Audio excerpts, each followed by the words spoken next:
first I'd like to introduce the duo who wrote this episode, Gretchen Berg and Harberts. And he plays the lovable Jack Porter, Nick Wechsler. Are being done. Spoiler alert, Aiden starts alive. R.I.P. Aiden, sorry. How does this change the series moving forward?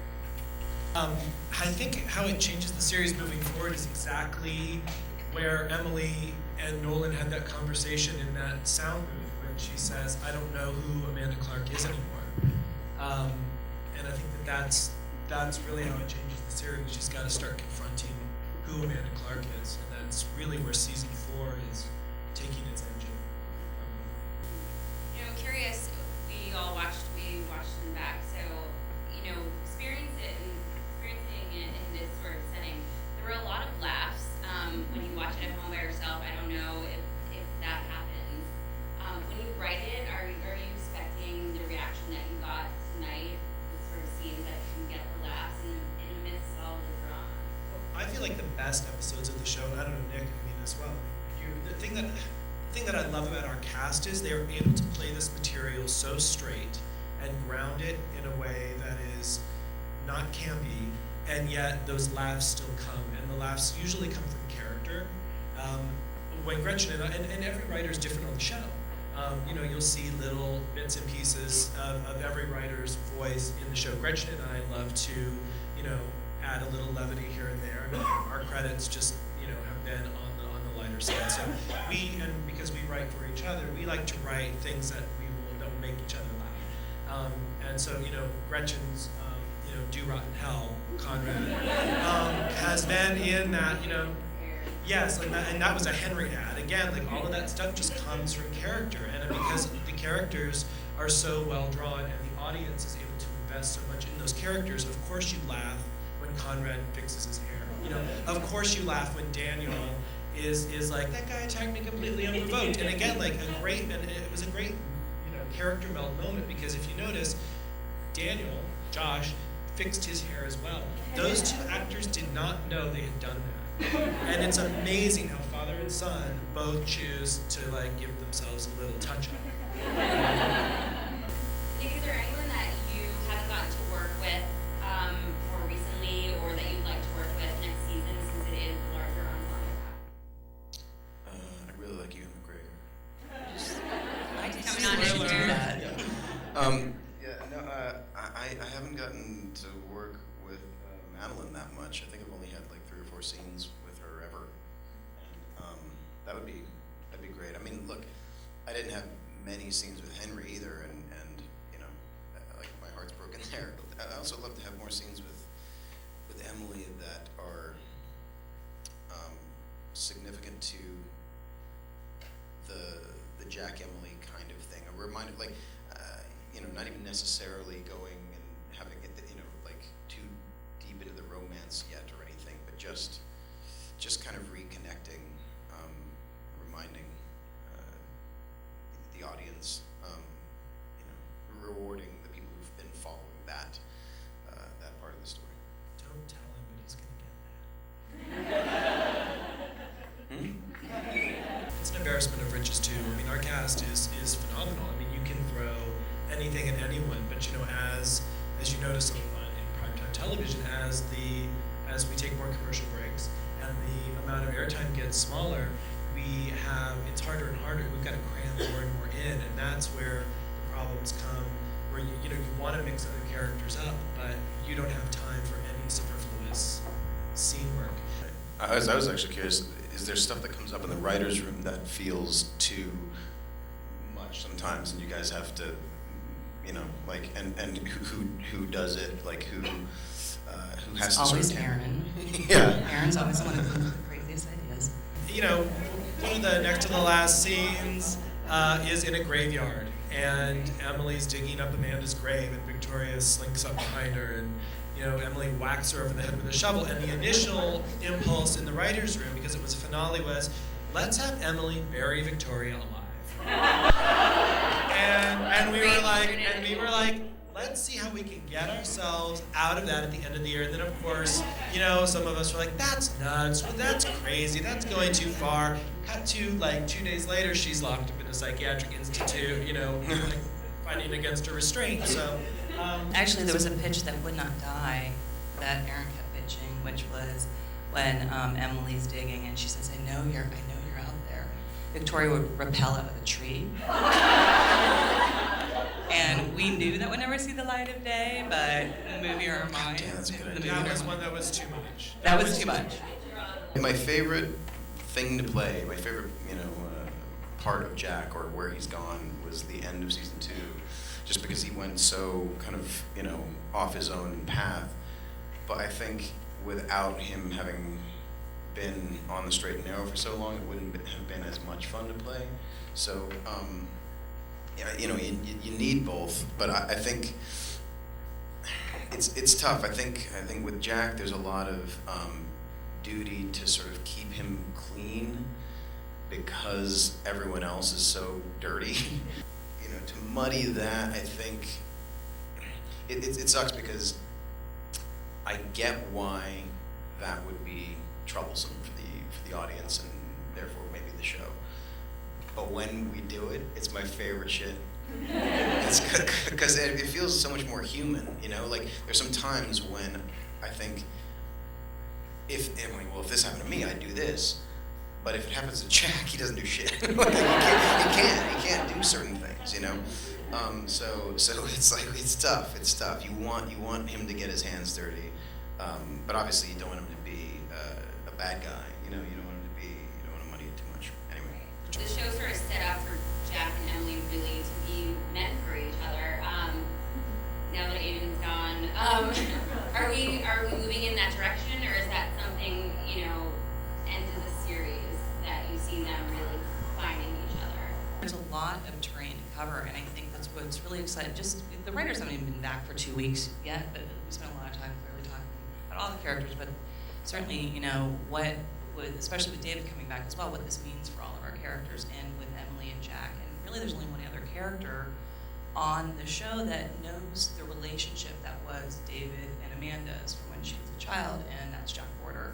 So, in a year of also Emily asking herself, who is Amanda Clark? How do I get back to that? Jack's going to play such a huge component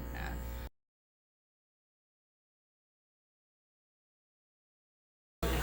I mean, the fact that he has a child is always in the back of our minds, and because he is sort of bereft of family, right? I mean, no one who else can take care of Carl. That's one of the reasons that we introduced the character of Stevie Grayson, who we loved. Gail O'Grady. I think the audience response to Stevie was great. I think we want to see more of that in season 4 and develop that relationship a lot more. I think the more we support that there is support for Carl beyond his father, I think we can take Jack to darker places. But I don't think he is anybody who's going to put that child at risk. So, when we entered season 3, yeah, my pulling back from this idea of taking down Conrad had so much to do with the fact that I have a child, and it's if I follow the idea to its logical end, I don't win. Like, my child doesn't win if I actually take Conrad down the way he deserves to be taken down. If I kill him or something, I'm going to jail. And if I pursue him hard enough out in the open, now that he knows I'm after him, then he could have me harmed. He could have, he could. So it just, it's going to factor in all the time. I mean, I think it could be cool to see a guy who has a child who still kind of has to come home to that child every night, struggle with his own dark choices. That could be fun too. And I want to add to her question, when did it come up? I think it really, that's hard. Like, that almost, I feel like we'd have to go back in time and watch the documentary that was not shot in real time. Because so much of Revenge is, as Aaron said before, we worked on a lot of different shows, and I used to think, like, when we were in the show Pushing Daisies, I thought that was the hardest show that we'd ever worked on because it was a comedy and it was a procedural and it had this artistic element and everything was beautifully scored, and so many things had to be paid attention to. This show is so complex and so dense, and all shows are like this, but Revenge's writer's room is all day long what if scenarios, and going down the path, well, if we do this, what if we do this, then this will take us here. And it's something that I think had been around for a while, and like you'd pick it up and you'd talk about it, and then you'd put it aside, and other stories would come forward, and those would be the ones we'd do. And we'd see, oh, how interesting, that's how that would impact maybe in the future if we brought David back. So I think it was something that, it was just almost like growing a tree. It was something that went on and on. Well, the character of Emily, I mean, is super complex, and it's hard because she wants revenge, and that's about it, right? I mean, when we were able to introduce Aiden, there was a capacity there to explore the side of her that thought she wanted love, that thought she wanted a future with him, and ultimately did. And it's hard to introduce new characters who don't have sort of a past history with her that make her invest as much as a character. So I think all of us were thinking about, well, who else can we bring on? Obviously, we've got Jack. Daniel is a character. There's no romantic pull between those two anymore. They're just, I don't think there ever could be. Yeah, I mean that's sort of done. And I think as we look back on it, David seemed like someone who would shake that character to the core, an unshakable character. Do you know what I mean? And also the great thing about David, and again, it's a credit to Mike Kelly, the creator of the show, who set up this fantastic world in which to play, but made those decisions, and that character of David, and decided to show the audience flashbacks and things that really informed what that relationship was like. I think we just felt like David was a character who could blow up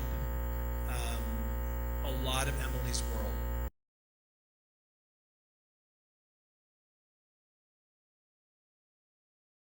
We spend a lot of time going back and checking and making sure we it's also a pet peeve of mine. I just want to be I don't want to be wrong. I don't want things to be you don't want a mistake to happen, especially again the fans that we have. People pay really very close attention and they know what's going on. So I think moving forward though, it's almost like because Emily's agenda is going to be including a little more self-discovery, it opens it up for us a bit that we don't have to necessarily be running backwards and checking over and over again what has been done, what hasn't been done. There's a guy, and I just have to say his name out loud because he deserves the credit here. His name is Jesse Lasky. He is our script coordinator, and he has, from the very beginning of time, kept a series Bible, and it is the most intricate, incredible document, PDF document, that living document, living, breathing document with dates, and then oftentimes too, you'll see, oh God, did we screw that up? Well, it's just kind of, but so every writer sort of has that on his or her computer. We check that a lot. We do ask Jesse, what, this, that, or the other, if this is right, if this is wrong. What date was that? How old was she? What's, he's got everything. But the thing that's tricky about Revenge is the cast also is really good about keeping track of what their characters have done. So oftentimes, on set even, Emily will come up and say, didn't I say X, Y, or Z? Or Nick will say, I don't know if that's quite right because didn't I do that? And the thing that's so hard about our show is there's a script, there's shooting, and then there's the finished product. And unlike any other show that we've ever worked on, when you say, those things change. So what you might see in a script is different than what we do on the day, because we might change a line or two, is different from what goes into the cut. So even when the cast comes up and says, hey, I don't know if that was right, or I think I said that, or I didn't, we actually have to go back to the final air. Like, we have to actually pull what aired, because they might be right. We may have written a speech, or they might have said that. We might have decided, oh, we don't need it, it's too much information, let's cut it, or we contradicted ourselves, let's not contradict ourselves a second time, let's snip it.